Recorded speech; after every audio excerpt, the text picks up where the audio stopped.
Part 1. The verdict. The courtroom was silent. The air was thick with tension, as if the very walls held their breath. Ladies and gentlemen of the jury, the judge's voice broke through the stillness. Have you reached a verdict? A middle-aged man in a dark suit stood. His face was pale, his hands shaking slightly. Yes, Your Honor. The judge, a stern-faced man with weary eyes, nodded. Please proceed. The juror cleared his throat. We, the jury, find the defendant, Evelyn Carter, guilty of first-degree murder. A murmur rippled through the courtroom. Evelyn, a fragile-looking 20-year-old girl with long auburn hair and deep green eyes, sat frozen. Her lips trembled, but she said nothing. The judge's gavel hit the wood. Order in the court. Evelyn clenched her fists in her lap. She had prepared for this moment, yet the finality of it struck her like a blade. The judge looked at her. His face held no malice, only the weight of duty. Evelyn Carter, the state finds you guilty of the brutal murder of Jonathan Pierce. Given the severity of the crime and its premeditated nature, the court sentences you to death by electrocution. A gasp ran through the room. Someone sobbed. Evelyn's defense attorney closed his eyes. The prosecution remained expressionless. Evelyn let out a shaky breath. She had known this was coming, but now that it was real, she felt hollow. The judge's voice softened just a little. May God have mercy on your soul. The gavel came down one last time. A life condemned. Evelyn barely felt the guard's hands on her arms as they led her away. She barely heard the whispers, the curses, the prayers. Murderer, someone yelled. She's just a girl. Another voice whispered. Evelyn walked as if in a dream. The cold metal of her handcuffs bit into her wrists, grounding her in reality. The fluorescent lights of the courthouse hallway flickered, casting eerie shadows. Her attorney, Daniel Hensley, caught up with her. Evelyn, he murmured. His voice was thick with emotion.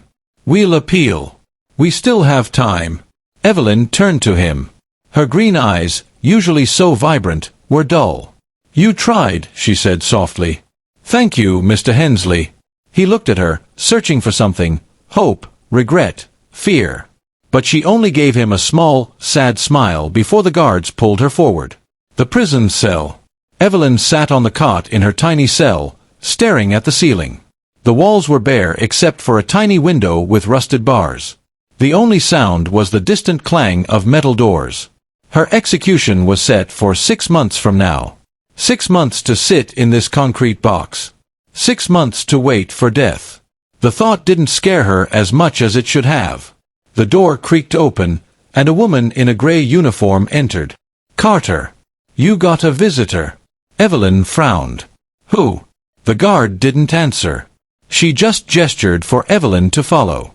Moments later, Evelyn sat across from a glass partition, a black phone in her hand. On the other side sat a woman with deep brown hair streaked with gray. Her blue eyes were bloodshot, her face gaunt. Evelyn, the woman whispered. Evelyn's breath caught. Mama. Tears welled in the older woman's eyes. Baby, why did you do this? Evelyn stared at her mother. How could she explain? How could she tell her that some things were worse than death? That what Jonathan Pierce had done to her, to others, had been unthinkable. That she had done what she thought was right? But the law didn't care about why. It only cared about what.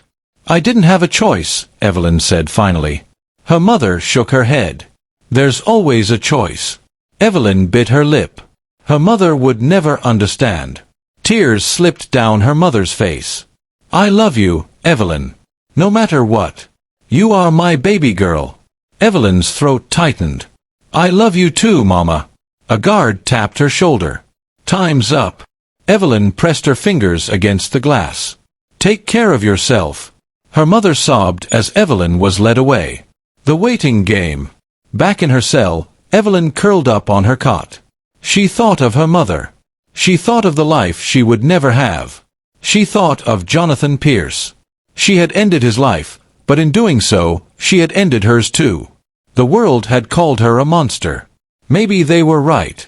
But she would never regret it. Because some men didn't deserve to walk this earth. And if that meant she had to die too, then so be it. To be continued. Part 2 will continue Evelyn's journey as she faces the countdown to her execution. What are her final days like? Will her past be fully revealed? And will justice ever truly be served? Stay tuned.